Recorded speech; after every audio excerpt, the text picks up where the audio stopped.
Digitizing Delmarva's Heritage and Traditions. Hello, I'm Ray Thompson, Professor of History at Salisbury University and Director of the Edward H. Knabb Research Center for Delmarva History and Culture. One of the oldest plantation houses in Somerset County is Liberty Hall. Liberty Hall is a plantation home in Somerset County. Built in the late 18th century, it is a frame structure, a large structure which grew over time, and it remains in much the condition it was when it was built.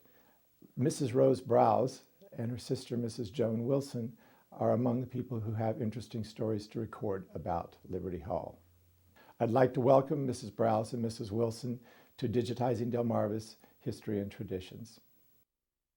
Before I get into the folklore, I want to tell you how we ended up where we are now and how this all came about. I live in Ocean City. I have 4 grandchildren, ages 5 to 11. And about a year and a half ago, we were coming home from dinner in Ocean City. My son Joel was driving in his SUV and had 3 of the kids with him, and his wife with Chris was following with one of the kids. And the children in the SUV with me and Joel were typical children acting up. They were like, oh, he looked at me or she touched me, and that's not, he's making faces. And I knew if they kept it up, they were going to get in trouble. So I told them a silly fairy tale. That didn't do anything. And then I told them a story about on the farm with Aunt Joan. And then they seemed to like that. And then I told them another story about on the farm with Aunt Joan. And I didn't think anything else of it. And then about a week later, because I never thought that what we did on the farm, Liberty Hall, I never thought of it as being anything that was of interest to anyone. There were other things I had done in my life that I thought were more interesting, and Liberty Hall was just there, you know, the farm. And so a week later, when my son and his wife asked me to have the kids overnight, all 4 of them, which was fine, and they were in the spare bedroom. It's a king-size bed, and 2 were on the sleeping bags, and 2 were on the floor, and we're watching TV, and it was time to go to sleep. And like 9 o'clock, and they were like, oh, you know how kids can be. No, we want to wait a while. And I said, well, you know, Daddy said 9 o'clock, let's go. And they said, okay, will you sit with us while we go to sleep? I said, yes, I will sit with you. Will you tell us a story? Yes, I will tell you a story. Will you tell us an Aunt Joan story? And at that moment, and I said, yes. And that moment, 4 little munchkins, ages 5 to 11, were immediately in their sleeping bag, just silent, eyes glued to me, anxiously waiting, breathtakingly waiting for an Aunt Joan story. And I was like totally surprised. I had no idea the stories meant anything to them. And I'd like to share with you a couple of those stories, and then I will go to my sister Joan. The first story I told them, I think, and this is one of my favorite, is Liberty Hall. We had just moved there, and I was maybe 2 or 3 when we moved there. Joan was older, and my brother Buck was 2 years older than she. And they were very adventurous. But anyway, there was a footbridge across the river, because there's a beautiful little creek or river that runs by the house. And Uncle Buck went across the footbridge. And across the footbridge, there was a broken down house that was falling apart. Well, he goes over, so Joan decides, well, she's going to go over too. So, but when she gets to the end of the footbridge, her brother is running like helter-skelter across the bridge, went home to go home, frightened to pieces. And she, brave soul she was, decided wanted to know what made him so scared. So she was determined to find out. So she crept up to this, can you imagine, this old broken down house, and here she is, 10 years old, creeping up into this house, opening this creaky door, and looking in to see what scared him. And she sees 6 glows, the things glowing, something bright in the dark, and she inches up, had to find out what it was. And she looked, and it was a mother fox and 2 baby foxes. Can you imagine that? And she left the house, went across the bridge, and when she saw her brother, she says, I can't believe, is that what you said to him, Joan? Yeah. I can't believe you let a mother fox and 2 baby foxes scare you. And he's like, what would he say? Is that what that was? Yeah, his eyes got real big. Is that what that was? And of course, I think she teased him until the day he died. Yes, I did. And the other story they love is there's a beech nut tree which is close to the house and close to the river. The river was quite close to the house. It was quite nice. And this tree was huge, a beech nut tree. Joan loved the tree. As I said, it was not far from the back kitchen door. And she would climb to the very top of that tree, and stay there and play and daydream, whatever you would do, right? Just look all around you because you see it, everything. It was huge. When I say Miles, huge, yeah. it was huge. And I remember it, it was huge. And one particular day, she didn't mean to be obstinate or whatever, but Mom called her and kept calling. And then Joan realized that Mom didn't know she was way up in the tree. So she just wanted to see what would happen. Wasn't being, mischievous or bad, just wanted to see what happened. Well, Mom called her, she didn't answer. Then Mom goes and gets Dad. Charles, you've got to come. We can't find Joan. She's lost. We've lost her. She's gone. I don't know where she is. Then Dad was looking for her. Then they couldn't find her. She wouldn't answer. So then they were talking about calling the sheriff.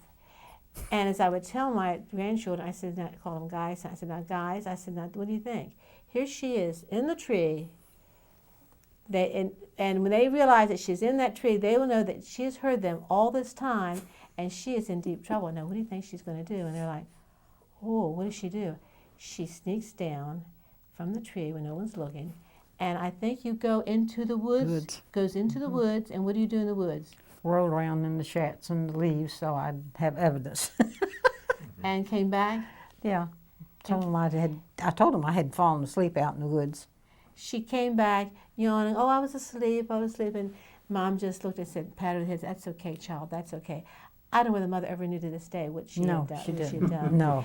And Uncle Buck had built, she and Buck was like 12 and she was 10. They just were together all the time. I was in the house, I was like 5 years old. I was in the house playing paper dolls or whatever I was doing. I was not interested in wandering the river or whatever. And anyway, Buck built a raft, and she was not to get the raft, use the raft at all. Well, he was gone one afternoon, so she gets on the raft, and I don't know what happened to the oars. Maybe you know. I lost them. She lost the oars. So there she is in the middle of the river, and the current is dragging her downstream. She is frightened. She's frightened, and so what does she do? And of course, my grandkids are like, no, what does she do? She grabs, is able to, as she goes by, grabs a branch of the beech nut tree and pulls herself to safety. She never was on that raft again. And that year, you know how when you go back to school, you have what you write the most. What you did that what you summer. did that summer that you was the most favorite thing. And we didn't travel; we were poor, but and some kids did. And Joan wrote about the raft. And what did the teacher say? She said, you see, you don't have to, go anywhere to have a fancy vacation. You can just tell about your adventures at home, which is what I did. They told us they were slaves, the graves of the slaves, because you could see them where the head was and the foot. Those were ones near the house? Yes. Well, they were a little distance away, but they weren't too far from it. But it was by the creek, and then there's, the graves. And I used to tell her that don't go out there after midnight because the ghosts come up out of the graves and they'll get you. And I don't know what they did with them, but when we went back for a visit, they were gone. But there was quite a few graves out there, really. On the outside, the picture, it looks like it does today, except for that one wing that they had added on. And inside was bare necessities. The kitchen was, well, wood stove and the round table and whatever else was needed. And we had a pump to get water. No, we had the well. Oh, had the well. Okay, had the well. So you got your water from the outside. From the well. And what is interesting about that house, and this is just my own observation, I may be wrong, but this is the kitchen, and there was a long hallway to the other end to get to two rooms that we used for living. One was a small room. It really wasn't not much bigger than this room, but was not a large room. And that's kind of was like our family room because we didn't have central heating, and we had a stove there and of course a stove in the kitchen. And we spent our time in the evening hanging around in that room, right? Now the room right next to it was the same size, but it was called the Parlor. And that had the best furniture in it, and you did not go in there unless you had company or unless it was Christmas Day. And Christmas Day, we woke up Christmas morning and the Christmas tree was decorated in that room with our presents. It was always lovely, and she would always get me up early and say, come, it's Christmas Day, and take me to this room, and there was ablaze with Christmas lights.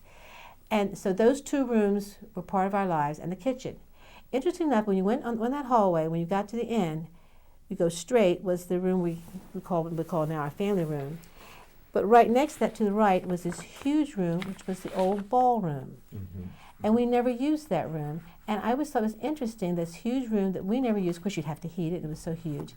And we never used it. And it's like, looking back, it's like the people who originally built the house had a ballroom that was more than twice the size of what the rooms they lived in. So they lived in small rooms and saved this huge room for a company. Events. I thought that was very interesting that that's how they lived. I'm guessing that's how they did it. Plus, it was just a farmhouse, and we lived in the boonies, and so far away. To get to school, we had to walk 2 miles, which was as far as almost the end of the boardwalk in Ocean City from one end to the other. It really isn't that far, and we really didn't think that much about it. We just did it, and we did it. And Dad took us to meet the school bus sometimes, but most of the time, we walked, and it was okay. We went to school in Princess Anne. It was a nice school.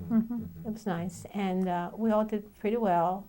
And rode the bus. The bus picked us up on the state road, and it worked. And my mother, I would complain to her about, we never went anywhere because we didn't like being so far away from everything. We wanted to live in town like Princess Anne or Chrisfield, whatever. And I always complained that we never went anywhere. And my mother said, well, at least you had to go to school every day. And she, as a child, could not. She had to work around the house, on the farm, whatever. All of her siblings had to. The different lifestyle. She said, too, that they weren't allowed to play. She said they would play when the father was gone, but she said she would come out and say, okay, your father's coming home now, so find something to do. That's hard for me to imagine, but that's what she said. My mother, I don't know if she finished high school or I don't know how long she went in high school, but in 1918, her father said to her, if there was to be a depression, school teachers would get paid before others would. And what Mother had done, she'd gone to Goldie Beacon for ever how long, 6 weeks, 6 months, whatever how long, taking the train, I guess, from Wilmington. And she could type 60 words a minute. But then I guess there was concern about depression, and her father said to her, if there's a depression, school teachers will get paid. Why don't you get your certificate and teach school? And she did, in a one-room schoolhouse in Princess Anne, Maryland, which is now the Holly Grove Christian School. And she taught there for 5 years. In 1923, she married Dad. And for some reason, I don't know the answer to this, when you got married then, you could no longer teach school. But anyway, so I always wanted to be a school teacher because Mother had been one, and I did become a school teacher. My oldest sister, Kay, was a nurse. She went to nurse school in Wilmington, and Daddy said to her, because we were very ambitious. I guess because Mom and Dad, they pushed us. And when you went to school and you did what was right. He said to her, he said, now, Kay, I don't want you to go up there and just do halfway and finish in the middle of it. And that made Kay angry because she's like, of course I'm going to finish, of course I'm going to finish. And then my Aunt Clara went to Baltimore and lived with an aunt on Daddy's side and worked for the state. And then my sister Mildred went to nursing school in Wilmington, the same as Kay did, and she got a nurse's degree. And then Buck worked for DuPont. And then Joan got married at 19 and worked for Campbell's Soup, right? I became a school teacher. My younger brother became a state trooper. And all in all, we were very proud of our family. So you realize my mother's generation, they had to work on the farm. Now, back to work on the farm, there was a lot of work to do. I was young, and I was maybe 10 when we left there. So I didn't get into the real work, but we had to work. Every morning before we went to school, my brother Buck had to milk the cows, and what else did he have to do? Well, he had to take care of the horses. Feed the horses and milk the cows, and did you help too, didn't you? I milked a cow. So we had those chores to do before we walked to school. And it was just a fact of life. My older sisters, Kay, Claire, and Mid, in the summertime, and they really hated it, they picked tomatoes. And the children worked right with the family. They worked with the farm, and it was just part of living. And I remember my first day of school, of course, being number 6 or 7, I was most anxious to be like my big sisters. And so first day of school, I was all prepared for it. My sister Claire, who lived in Baltimore at the time, had sent me a brand new dress. And I came downstairs the first day of school, and the kitchen was just cluttered with cans. Mother was canning tomatoes. And I came down and I said, well, you know, I start school today. And Mother was, and I didn't think anything of it. The importance of the story is I didn't think anything of it because that was the way of life. And Mother said, oh, I could see how busy she was. She was canning tomatoes. And she said, oh, well, she can wait. She can start school tomorrow. Tomorrow can be her first day. And I was, of course, disappointed, but I didn't cry or say anything because I knew it was part of life that this had to be done. And one of my sisters, it would be either Joan or Mid, said, oh, well, I'll get her dressed. Let her go. It's her first day. And I did go to school the first day, but just to show you how much work was involved with it all. And every night we would have a nice dinner around the table in the kitchen, and it was all very calm and reserved. No singing and fighting or fussing or anything. We all sat down together, 6 of us and Mom and Dad, and had our dinners. So the parents ate with the children then? Yes. And my mom and dad were very strict. We were not allowed to, of course I was still young, but my sisters were not allowed to wear lipstick until they were 16 or date. And my sister Kay, my oldest, was in Princess Anne because she had finished high school. When she graduated, you only had to go to school 11 years. Later, it was a few years, it was changed to 12 years. And she was with Dad's sister in Princess Anne, and the war had just started. And she, there was Camp Somerset, and she was like seeing a guy from Camp Somerset, and Dad went to Princess Anne and brought her home. And his sister said, oh, Charles, they all are doing it. And he says, not my daughter. And letters that she would get from this guy, she did not receive. And so anyway, my family, they were very, very strict, very interested in politics. My dad would listen to the radio periodically and always knew what was going on in the world. Lowell Thomas. And could explain it. Yes, you can add more to that about Lowell Thomas. He'd always listen to Lowell Thomas, and you had to be perfectly quiet when Lowell Thomas was on. And I remember when Russia entered World War II, and Dad says, won't be long now. And he was right. But he always listened to Lowell Thomas. That was almost sacred. Amazing. So I guess the radio was an important Oh, part yes. of your Oh, life, yes, wasn't it? yes. And it was a lot of static on the radio. Not like it is now, but and you had to be quiet so we could hear what was going on. And Lone Ranger, what Doug liked. Doug liked the Lone Ranger. And if he had to go out and work in the field or barn, I had to listen to the Lone Ranger and tell him what happened. Did your family make most of your clothing, or you said your sister bought you a dress in Baltimore and sent it to you on the first day of school, but did your family make the majority of the clothing, or was it? No, most of it hand-me-downs from cousins. We had or an from aunt that our sent us a sisters. lot of clothes. And yes, mostly hand-me-downs. We didn't make them. Yeah. My sister Clara did. She made clothes for us. She was the princess of the family. She made her own clothes. And but no, they were mostly hand-me-downs. But we were okay. We felt okay with school. We didn't feel we were poor. Probably the poorest But of all the everybody cousins. was back then. I mean, it was everybody. But it else. really did. It bothered us, but yet it really didn't. We still were very, you know, we came such a fine family on my mother's side, and we just knew we were just very special. And so, and of course, my mother was just terrific. She was, I couldn't imagine anyone else but Mother, and she made it all bearable and enjoyable. And we did have fun and played some cute games. It was nice, but it was hard work for my mom and Dad. Dad came to Maryland in 1919. He was from North Carolina.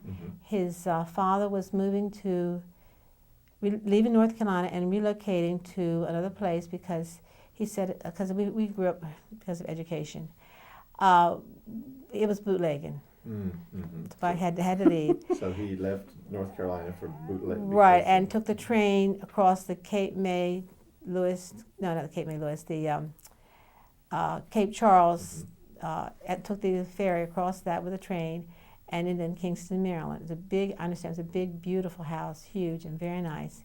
And Dad was in Akron, Ohio at the time working, and he was 19, and Granddad asked him if he would come home and tend the horses on the train because he wanted to make sure that the horses were well taken care of. He wasn't sure how good the train crew would take care of the horses. The horses were very important. They had to be cared for very gently. And I remember when I was about 6 years old, the horses were pulling this contraption. It's called a transplanter.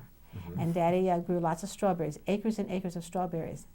And I was able to sit on the transplanter with a strawberry, a little tiny strawberry, and Plant. it took, and there's a little clamp, and then a certain amount of time you would put the strawberry in there, and then it would plant it, and then you'd put another one in there, and it was great fun, and I liked that. And he had acres and acres of tomatoes. He could judge the weather very well, Yes, and he had could, being yeah. on the river. The river was the Greater or Big Anamestic River, and being on that, sometimes it was cool weather or frost. He would be protected because he was close to the water. So it was very good. Knew the weather, knew when to plant, what to do. And he had some bad luck because 3 years in a row, rainy summers killed the tomato crop. What, growing up, what national or international events influenced you, or do you recall being importance? Well, probably the Berlin Wall, or World War I, World War II. Really, it was that was part of our lives. You realize in Ocean City, the Route 50, and digressing a bit, the Route 50 bridge was made 4 lanes when it was built it started in 1941, it was finished in 1942. It was made 4 lanes, not in anticipation of Ocean City growing to what it is today, but in anticipation of putting troops and tanks across the bridge if we got invaded by the beaches. Because if you realize, from the beaches at that time in 1941, 42, they could have easily rolled over everything. There was not much in their way. They could have been in Washington, D.C. in no time.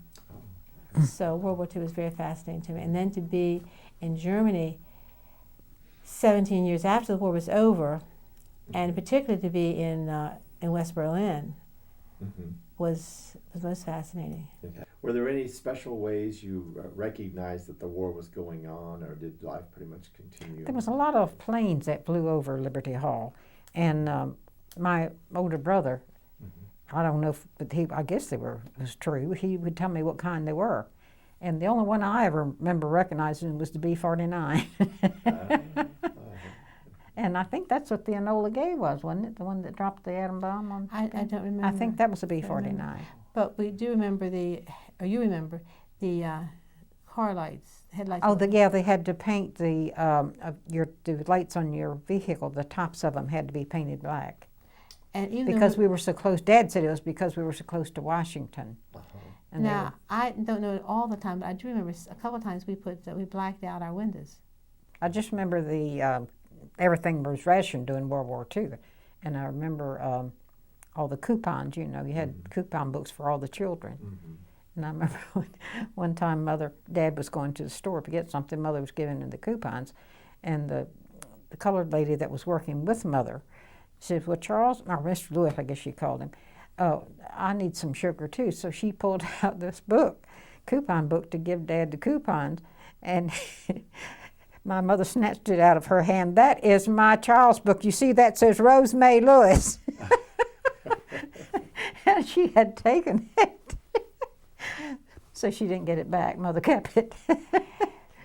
Really, very little had to be bought from the store. We had most of all of it right at our own. We made it either through the garden or field, or we had the food. What's the word I want? Made right there on the farm. Everything was provided. Very little had to be bought at the store. And you lived how far from Princess Anne? I lived in Westover. I would say a good half hour. You took a bus to school every day. But otherwise, would your parents have gone into town with any frequency? No, not unless they really needed something. We just were there on the farm, and we played and did what we had to do. We used to play a game called Annie Over. You had 2 teams. When the cousins would come visit, you'd have 2 teams, and you had this ball. And one team, one group on one side of the house and one on the other side. And one person who had the ball would throw the ball over the house and hope to throw it out of the way enough so that that team could run across and get to the other side before the other team came and got them. The time we spent at Liberty Hall was probably the most precious time because we all were together then. And we thoroughly enjoyed growing up at Liberty Hall. We really did. So, and thank you for having us.